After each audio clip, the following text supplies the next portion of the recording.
La province autonome de Trente, dans laquelle nous allons passer notre séjour, se situe dans le nord-est de l'Italie. Le Trentin s'articule sur un axe principal, constitué par l'ample sillon alpin, le long du fleuve Adige, avec, à l'ouest, les Alpes rhétiques méridionales et à l'est, les Alpes dolomitiques. La partie nord des Dolomites dépend de la province autonome de Bolzano, également appelée Sud-Tyrol par les autochtones. Nous serons logés dans un hôtel confortable à Caldaro, petite ville de 7600 habitants, située à 15 km de Bolzano et à 400 mètres d'altitude.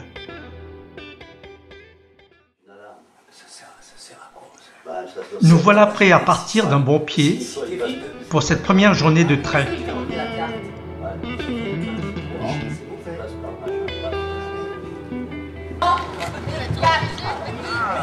Nous nous retrouvons tous en bas de l'hôtel avant que les 4 groupes ne se forment. Nous nous décidons pour le groupe 4, mené par Jean-François Pi et Christian de Brabant. Nous avons décidé de monter au col de Mendelpass qui domine Caldaro. Départ à pied de l'hôtel Weingarten à 8h40, suivi du groupe 3.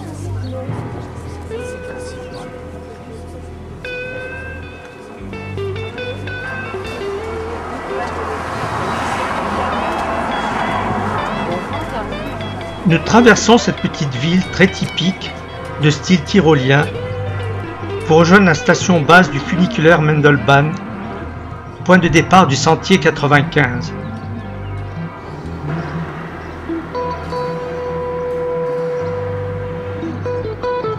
Grâce à son climat méditerranéen, la région est riche en vignobles et vergers, essentiellement pommiers, parfaitement alignés.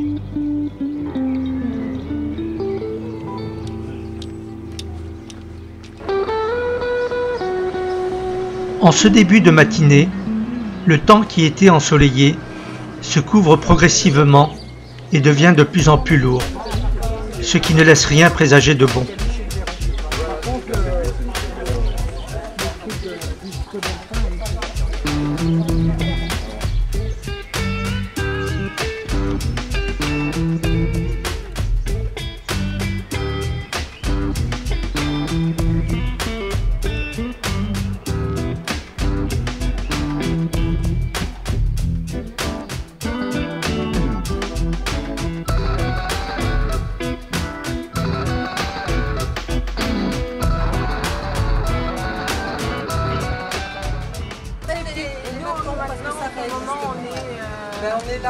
On est entre les deux. Là ici, regarde, il y a marqué Port-Clair. Oui.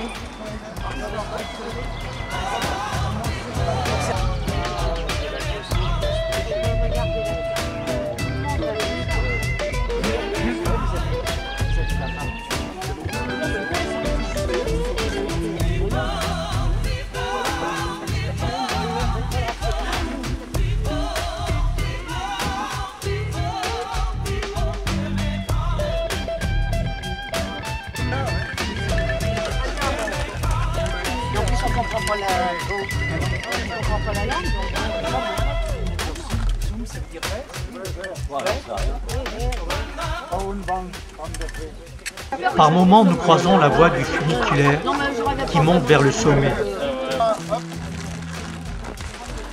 Nous subissons un premier orage dans la montée. Un mauvais sentier très raide coupe les lacets de la route.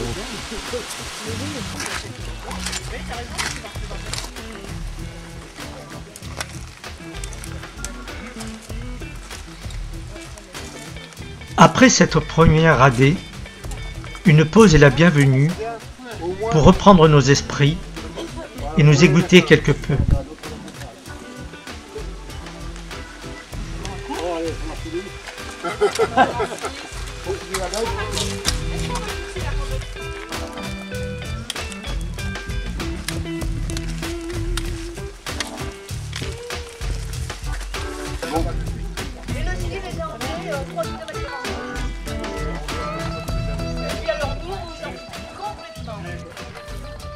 À 12h30, nous atteignons le col qui culmine à 1363 mètres sous un brouillard à couper au couteau. Attends que ça se dégage.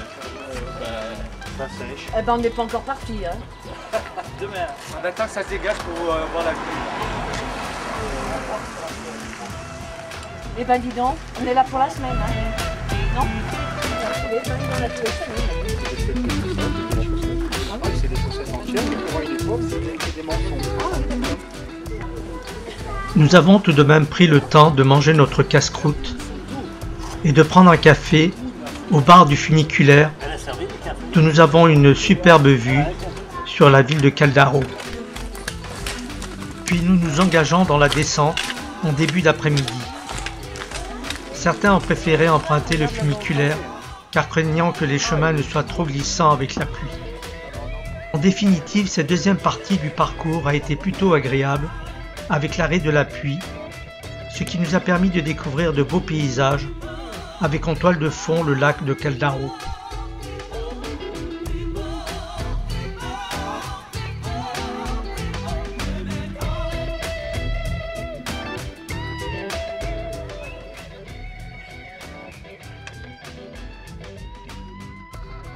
Le départ des bus ce matin a été retardé à 8h45 car il fallait remplir les formalités pour le rapatriement d'une des participantes qui avait été accidentée la veille.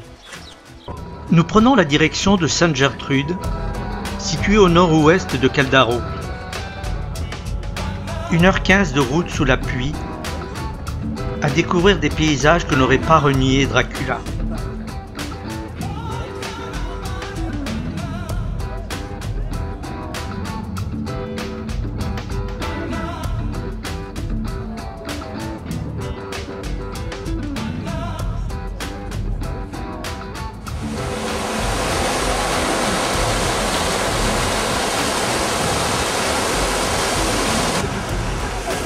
Le petit village de Sainte-Gertrude, à 1579 mètres d'altitude, sera le point de départ et d'arrivée de notre circuit.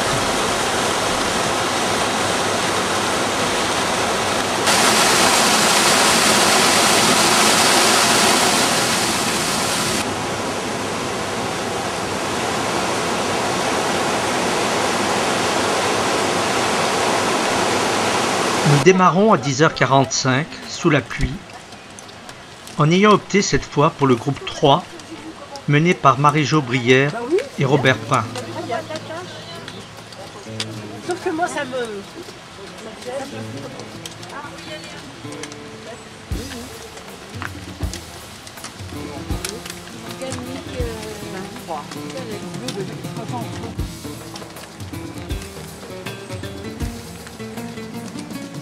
En haut du village, après l'église, nous empruntons le sentier 109. Une montée très raide par sentier escarpé, aux nombreux lacets, nous conduit vers le col de Konawand.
Puis le sentier 105 nous permet de rejoindre Flesheim où nous arrivons à 12h30.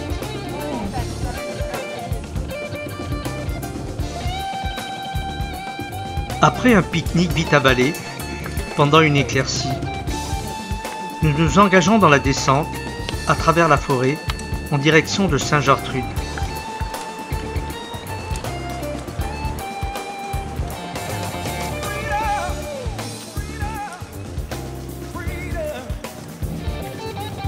C'est la fin d'une journée qui ne nous laissera pas un souvenir impérissable.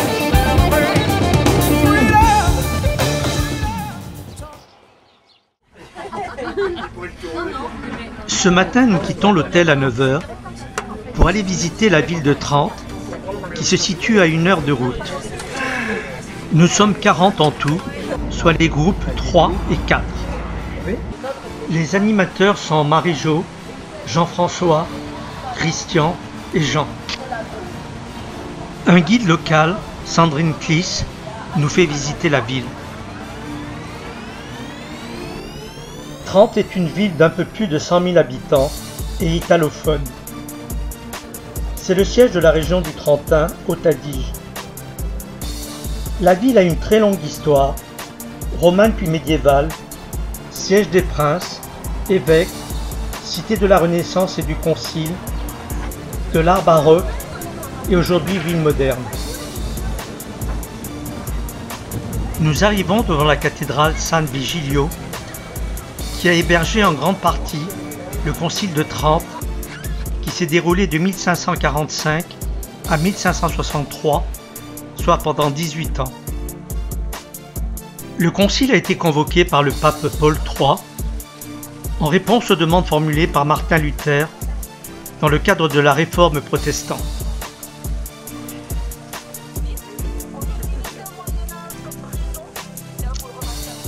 Des façades sont recouvertes de fresques restaurées, dont certaines datent du début du XVIe siècle. Celles que nous voyons sur cette façade sont l'œuvre du peintre Concolino, peintre du château du Bon Conseil, que nous allons visiter tout à l'heure. Elles représentent des allégories comme la chance et la justice. C'était grand temps que je fasse ma photo.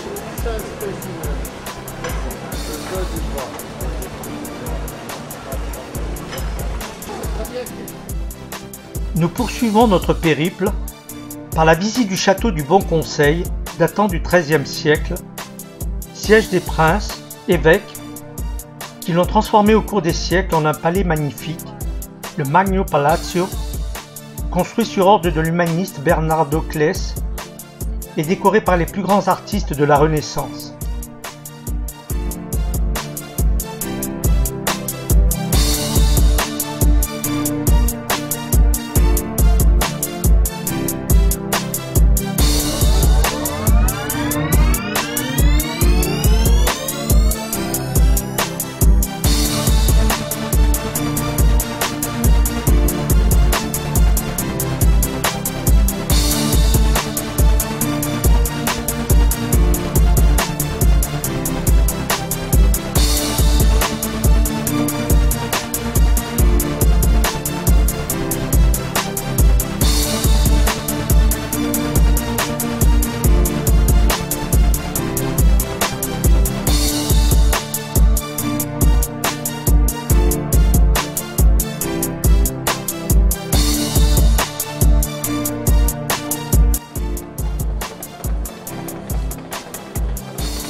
Nous aurons passé une belle journée, enrichissante et plutôt ensoleillée.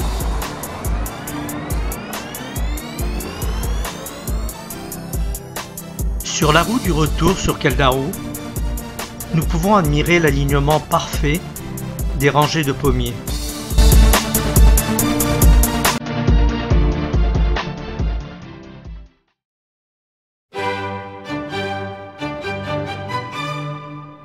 Départ ce matin à 9 h pour la 3e journée de marche, direction Val di Fiemme, au sud-est de Caldaro. 45 minutes de car et enfin une journée ensoleillée.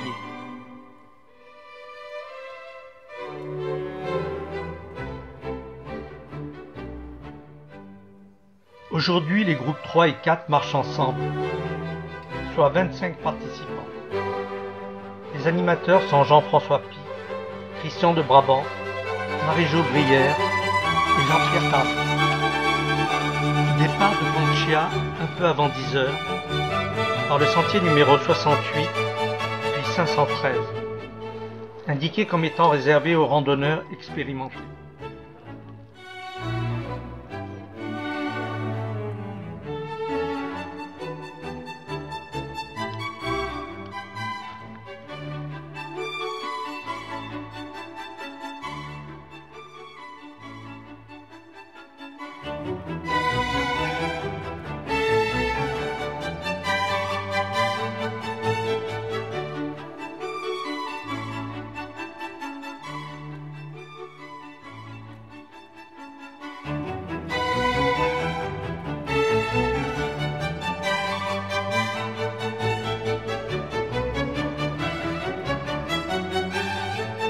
Pause avec concertation des animateurs sur le chemin à prendre.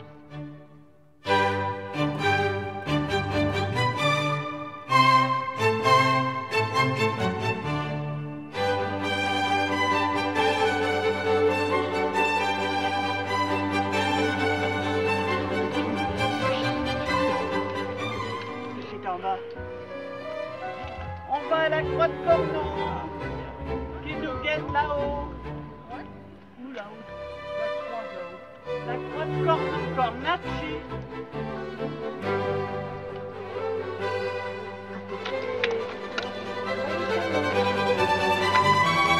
Ça va vu?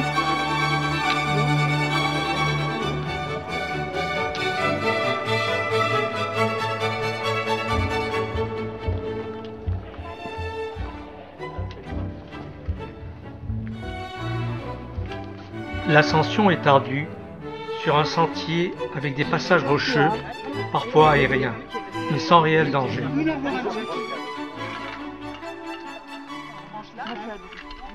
Pas tout à fait à demi. Ça dépend si vous avez le courage de refaire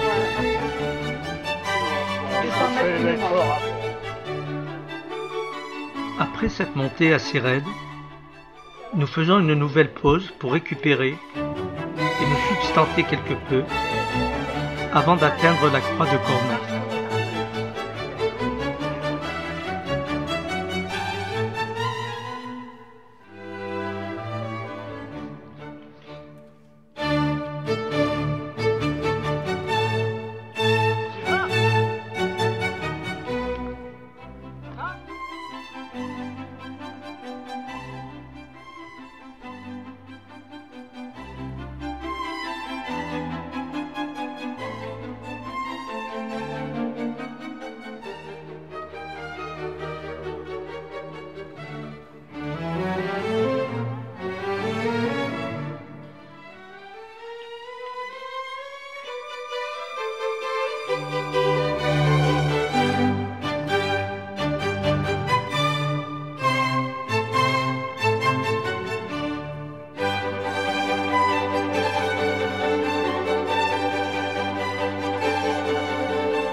Nous arrivons à la croix de Cornon, qui culmine à 2189 mètres, à 13h30.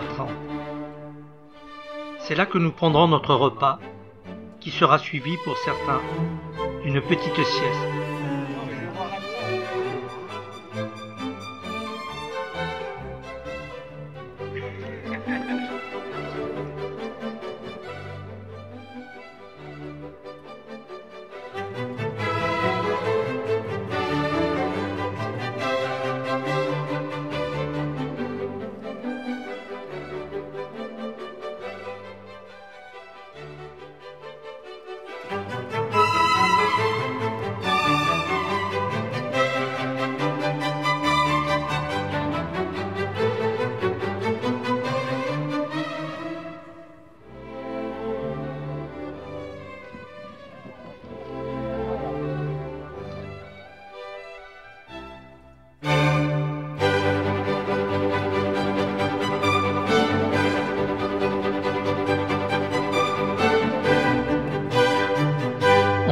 sera la redescente sur Panchia, qui ne présentera aucune difficulté.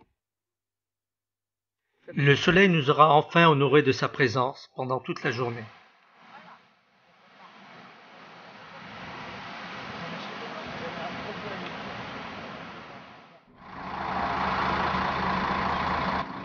Nous quittons l'hôtel à 8h15 pour 45 minutes de route en car, direction Moena.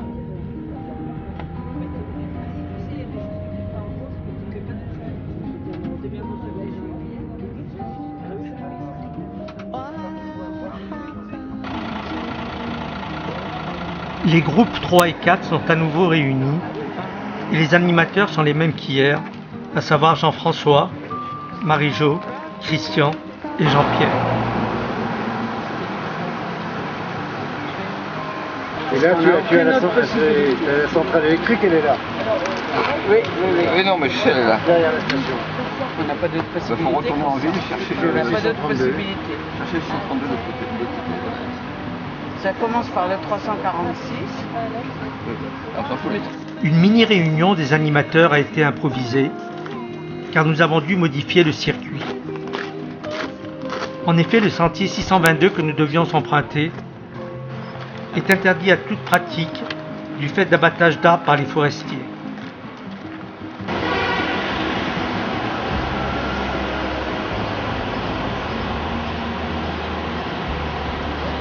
Nous traversons tout le village pour emprunter le sentier numéro 625 qui monte directement au col de Louisa. Cela n'a pas été sans difficulté car le sentier était difficile à trouver. Et nous devons une fois de plus féliciter les animateurs qui ont su trouver une solution au pied levé.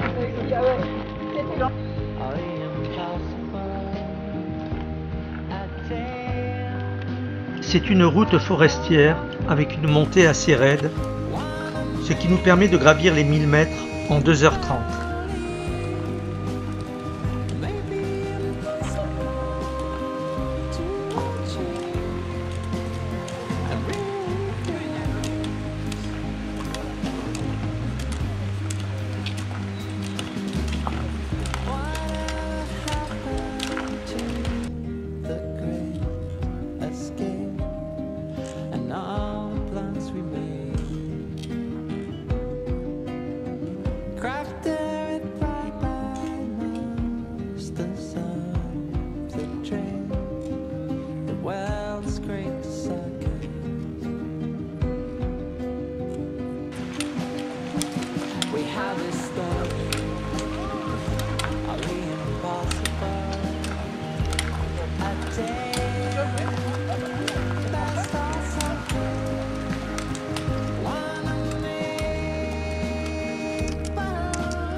Nous atteignons le col à 12h45 et après les efforts de la montée, la récompense est là.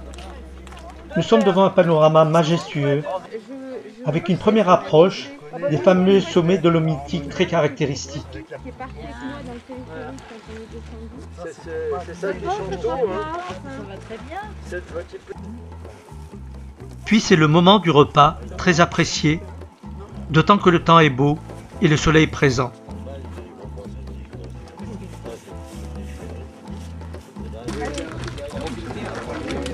Après le repas et un petit temps de repos, une partie du groupe redescend vers Moena, tandis qu'une autre, un peu moins importante, continue la montée vers les alpages, soit un dénivelé d'environ 200 mètres de plus.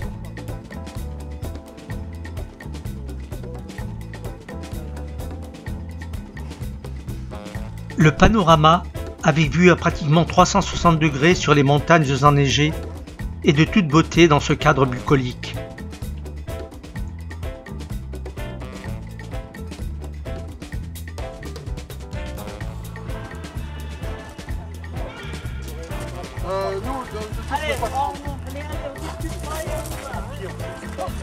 Ensuite, ce sera la redescente sur Moena par le sentier numéro 632 jusqu'à la route numéro 346 où le car viendra nous récupérer car la fatigue commence à se faire sentir.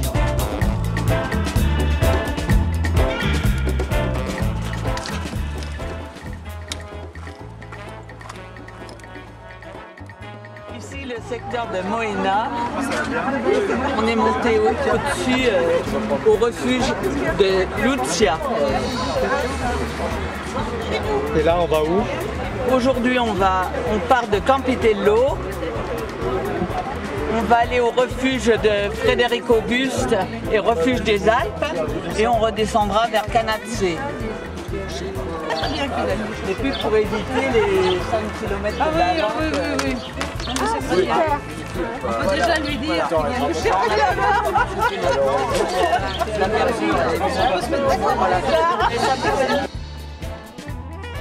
Nous reprenons la même route que la veille et l'avant-veille, toujours vers l'est, et cette fois pour une durée un peu plus longue d'1h30 en car.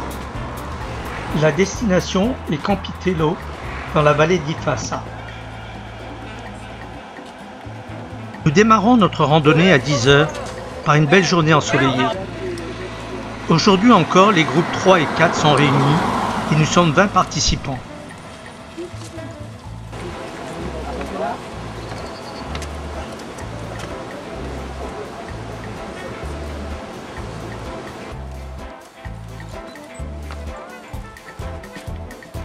Tu l'as pris mais non, vas-y, passe. Le 4. Les groupes 3 et 4 vont se séparer, quoique prenant le même chemin, mais laissant un peu d'espace entre les deux. Allez. Marie-Jo et Jean-Pierre. Jean-Pierre et Marie-Jo.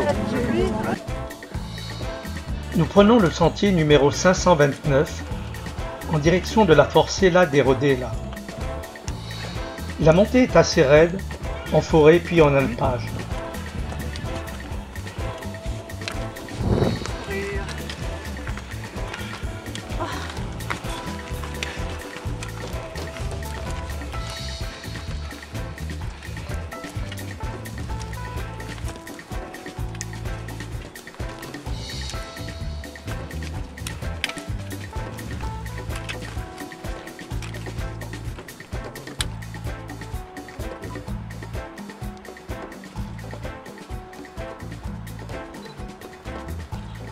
Nous découvrons enfin, de près, les sommets très caractéristiques des Dolomites.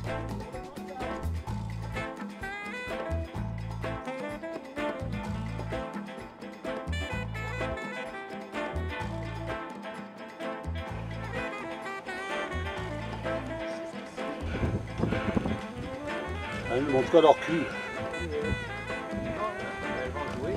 Je pense plutôt qu'elles font autre chose.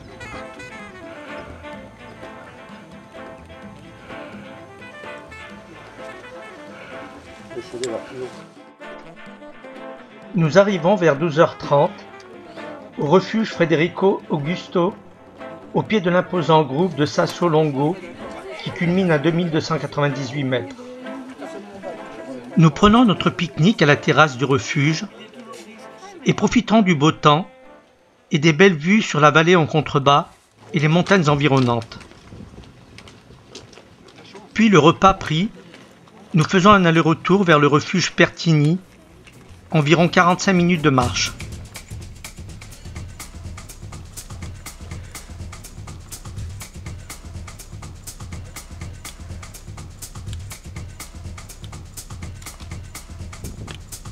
Là c'est bien, on a le Perpignan décrochement là-haut.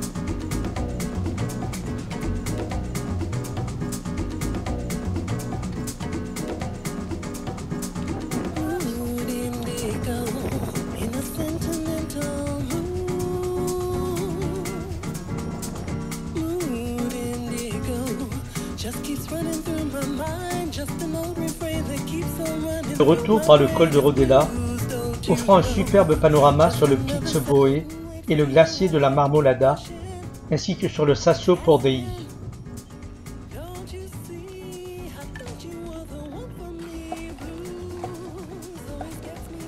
Même pas drôle.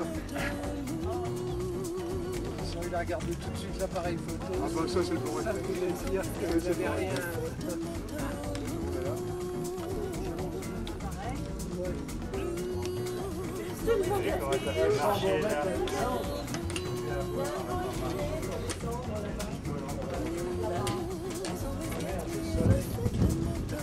Vers 16h30, après une descente parfois un peu compliquée, car nous sommes sortis des sentiers battus, nous arrivons à Campitello, qui marquera la fin de notre randonnée et de notre séjour.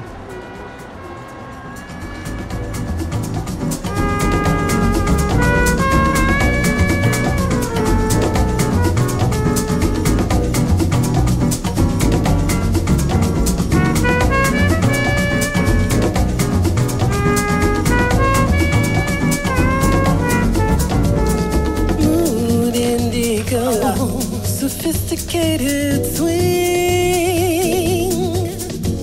The moon hangs too low. Look to the falling rain, let it wash away your pain. Mood indigo, a simple word, a whisper, the smell of her perfume. I asked myself why I had to keep on pushing and asking. On va monter à 2000, on part de où? Elles ne montrent que leur cul. Je pense plutôt qu'elles font autre chose. Gérard, ça va?